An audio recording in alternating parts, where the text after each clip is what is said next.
Good morning, everybody. Leprechaun here. I have received a package recently from someone who I've met a few times while playing the flute, which is something I do. Right here, I got my flute. I'm good at it, I think. I wouldn't say I'm like the best or anything, or even really that notable at all. But I can like read music competently, so I got that going for me. The letter says, I'm so impressed with your piccolo playing in the band. I ordered these books for my sister, but I thought I'd let you have a try learning this style first. Why don't you take these over the summer and see what you think of them? And then included in the box is 3 volumes of a instructional series on how to play Irish flute music. It also teaches how to play the Irish flute itself, which is made out of wood, but I don't have one of those or the money to spend on one of those right now, so I'm just going to do it on my metal classical flute, which is still applicable to these books. I've already took a look through some of the walls of text in the first volume, which are written descriptions of how to play the music. I'll summarize it as I go along.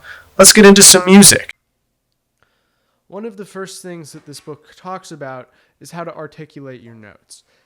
Irish music is very different from classical music because in Irish music, the notes are very slurred and are only articulated when it's explicitly stated in the music, or if you're learning the tune by ear, if the tune actually has any articulation in it.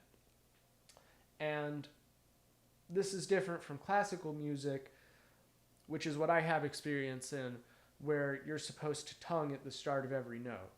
So, for example, a lick in classical music might sound like, but if you're going to play that as an Irish flute style, it'd sound more like,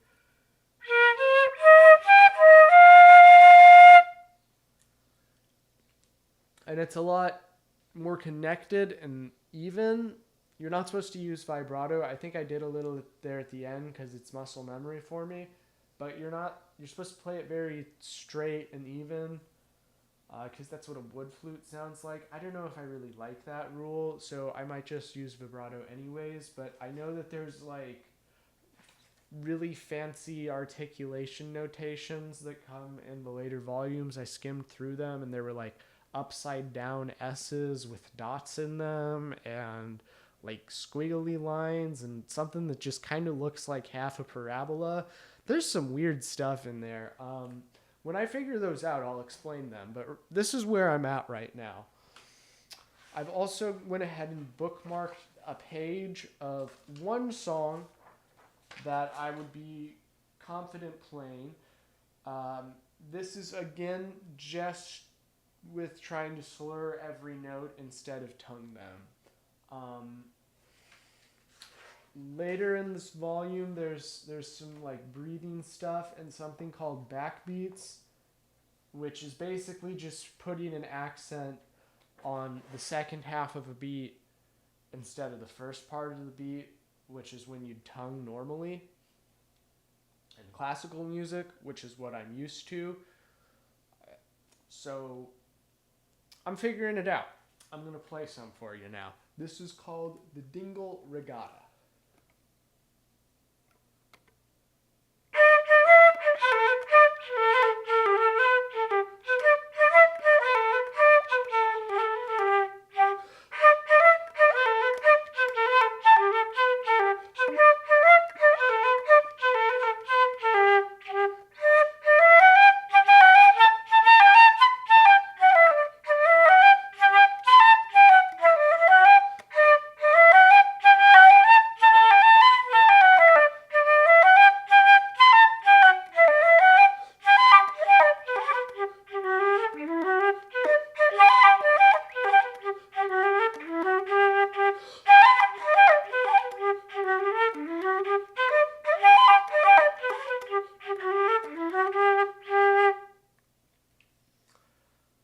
So that's my attempt to play the Dingle Regatta. I got a lot to work on with this piece, especially to get it up to the standards of like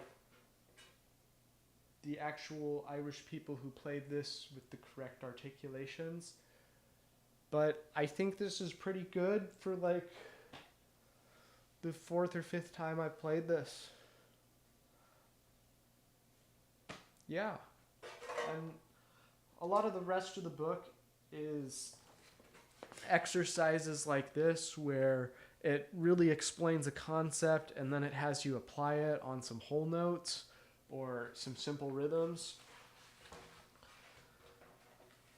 This one, for example, is about holding your breath really evenly. It's one of the first exercises in the book, and basically you just have to play a note really long and really even and then play the next note up in the scale and so on and so forth.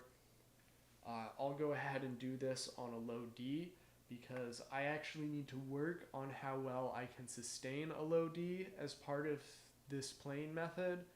The low D is really important. Actually, I'm gonna say it. It's so funny. Okay, I found it.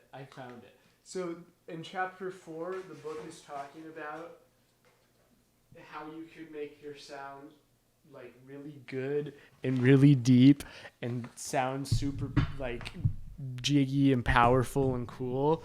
And a powerful hard D.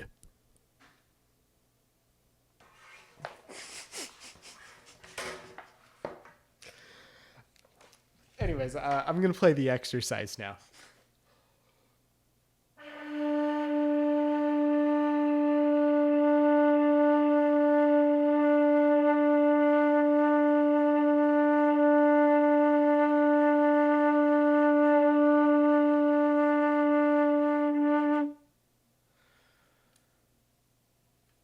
So compared to what I was playing earlier, it has a lot lower volume. I'm playing the note pretty evenly and in tune. It's just I need to get it louder, which means pushing more air. And, it's just part of the life, I got to strive to have a powerful, hard D. So now, one last thing for today's video I'm going to try to explain here is backbeats. As I mentioned earlier, they're articulations on the back ends of beats as opposed to on the front ends of beats, and I'm not really good at it yet, but I'm going to try to do it anyways. This is another song called Deaver the Dancer or Daver the Dancer. It's not a name I've heard pronounced aloud, so I can't say for sure.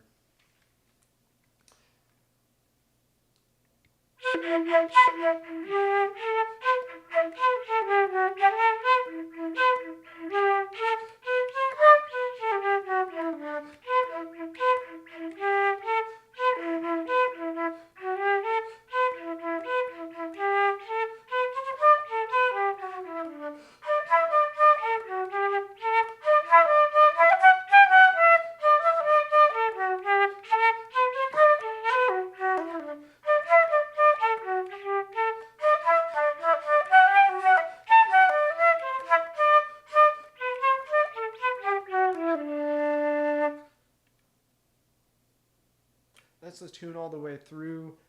Just for my own reasons, because I didn't like how that sounded, I'm going to play the last two measures again until I feel like I did it with enough articulation.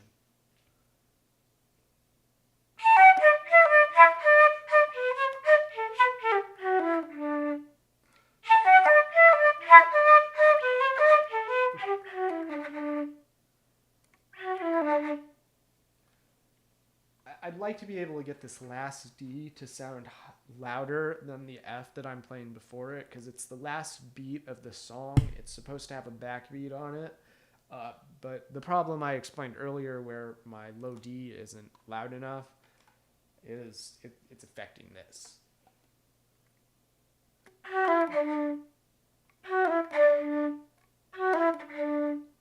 should just tongue it really hard.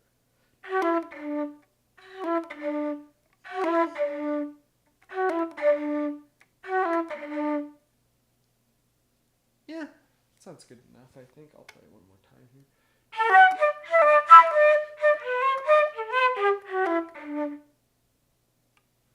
Yeah, I'm definitely getting the hang of some of the basics here.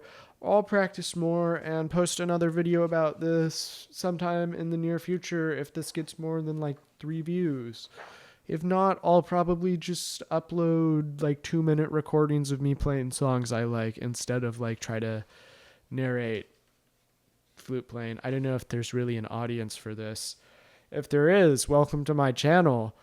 But if not, I'll shut up pretty quick.